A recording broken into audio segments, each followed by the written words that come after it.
কিন্তু যদি কোনো ড্রাইভার ভাই দুর্ঘটনায় মারা যায় তখন কিন্তু সরকার কোনো দায়িত্ব নিচ্ছে না। চাকরি যখন করছি খাকি ইউনিফর্ম তো নিতেই হবে, সেই কারণে ইউনিফর্মের সিট কিনে নিলাম। এইগুলো হচ্ছে আরটিওর কর্মকর্তা, তাদেরকে নিয়ে একটি ভিডিও বানিয়ে নিলাম। কোনোদিনও ভেবেছিলাম না যে এতগুলো ভালোবাসার মানুষ ও প্রিয় বন্ধুদের সঙ্গে দেখা হয়ে যাবে।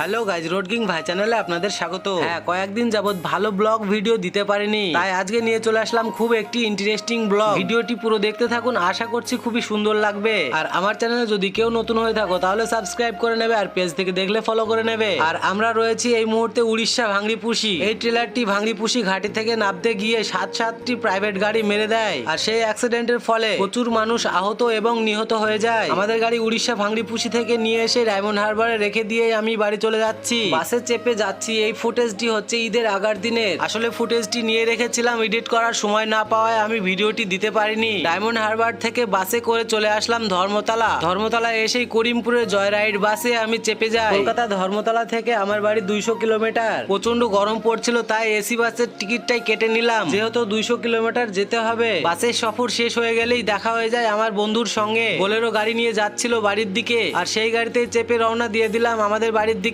আসলে আমার এই বন্ধুর বাড়ি আমার বাড়ির পাশেই। গাড়িতে চেপে যাওয়ার সময় একটি ভিডিও নিয়ে নিই বন্ধুকে সঙ্গে করে নিয়েই। তারপরে কিছুক্ষণ গল্প আড্ডা করতে করতেই আমরা পৌঁছে যাই একদম আমাদের বাড়ির কাছাকাছি। তারপরে পরের দিন সকালবেলা ঘুম থেকে উঠেই গোসল কমপ্লিট করে নিয়ে চলে আসি আমরা ঈদের নামাজ পড়ার জন্য। মাশাআল্লাহ, ঈদের নামাজটি খুব সুন্দরভাবে পড়তে পেরেছি। ঈদের নামাজ কমপ্লিট করার পরে সন্ধ্যাবেলায় আমাদের বাড়ির কাছে একটি অনুষ্ঠান হচ্ছিল, সেখানে কিছুক্ষণ সময় কাটিয়ে নিলাম। যেহেতু কুরবানির ঈদ, সারাদিন প্রচন্ড পরিশ্রম করার পর অনুষ্ঠানের কাছে আসার পর এই বোনটির সঙ্গে দেখা হয়ে যায়। উনিও একজন কন্টেন্ট ক্রিয়েটর। এই বোনটির ফেসবুক পেজের নাম সাথী খাতুন। খুব সুন্দর ভিডিও বানায়, ভিডিওগুলো একবার হলেও দেখে আসবেন এবং সাথে ফলো করে দেবেন। পরের দিন সকাল 10টার সময় আমার কাছে একটি ফোন আসে ড্রাইভার সংগঠন থেকে। কৃষ্ণনগরে মিটিং আছে, সেখানে যাওয়ার জন্য আমাকে আমন্ত্রণ করা হয়, আর সেখানে যাওয়ার জন্য আমরা সবাই তৈরি হয়ে গেছি। কিছুক্ষণের মধ্যে আমরা বেরিয়ে পড়েছি কৃষ্ণনগর ড্রাইভার সংগঠনের জন্য মিটিং এ যাওয়ার জন্য।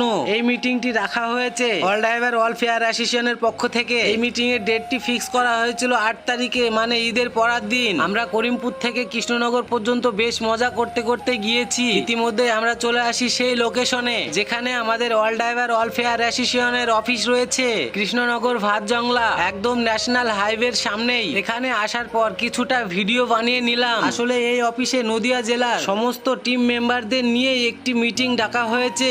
আসলে এখানে আরো টিম মেম্বার পৌঁছতে বাকি রয়েছে, ওনারাও কিছুক্ষণের মধ্যে এখানে পৌঁছে যাবে। তার আগে আমাদের হাতে টিফিন বক্স ধরিয়ে দিয়েছেন, তার কারণ আমরা অনেকক্ষণ যাবত এখানে বসে রয়েছি। তারপরে কিশোর স্যার কিছু বক্তব্য রাখলেন। ব্লকে কিন্তু একটা নির্দিষ্ট দিন, মানে প্রত্যেক দিন একটা আলোচনা, একে অপরের সাথে ভাইচারা বন্ধুত্ব দিন।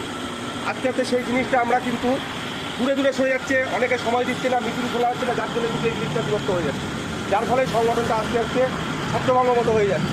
কিন্তু যদি কোনো ড্রাইভার ভাই দুর্ঘটনায় মারা যায় তখন কিন্তু সরকার কোনো দায়িত্ব নিচ্ছে না, যার জন্য আমরা সরকারের কাছ থেকে যাতে ড্রাইভার ভাইয়ের পরিবার ভেসে না যায় বা সুবিচার পাই, যে পুলিশি হেনস্থা বা অত্যাচার বা মানে স্থানীয় লোকজন, সাধারণ মানুষ যেভাবে অত্যাচার করে, তার থেকে যেন আমরা বাঁচতে পারি। তারপরেও আমাদের বড় সিনিয়ররা আরো কিছু বক্তব্য রেখেছিলেন, আর সেই সবগুলো আমি ভিডিও করতে ভুলে গিয়েছিলাম, সেই কারণে আমি অনেক লজ্জিত। মিটিং শেষে সকল প্রিয় বন্ধুদের নিয়ে একটি ভিডিও বানিয়ে নিলাম। আমি কোনোদিনও ভেবেছিলাম না যে এত পরিমাণে আমি ভালোবাসা অর্জন করতে পারবো। আর হ্যাঁ, একটি বিশেষ ঘোষণা, হগলবাড়িয়া চ্যানেলের অনার আমাদের প্রিয় শরীফুল ভাই প্রথম থেকে আমাদের সঙ্গে আছেন। মিটিং শেষ করে হঠাৎ করে মাথায় আসে যে আমরা ইউনিফর্ম বানিয়ে নেওয়ার জন্য সিট কিনে নেব, সেই কারণে দাঁড়িয়ে গেলাম কৃষ্ণনগরে। আর দেখতেই পাচ্ছেন শরীফুল ভাই আমার জন্য ইউনিফর্মের সিট পছন্দ করছেন। ড্রাইভারি যখন করছি একটি ইউনিফর্মের অবশ্যই প্রয়োজন আছে। আমি সকল ড্রাইভার স্যারদের অনুরোধ করে বলতে চাই সকলে ইউনিফর্ম করে নেবেন, যেমনটা আমি বানিয়ে নিচ্ছি। বন্ধুরা, আপনারা কে কে আমাদের এই সংগঠনে যোগ দিতে চান কমেন্ট করে জানিয়ে দেবেন, তাদের নাম্বার আমি চেয়ে নেব।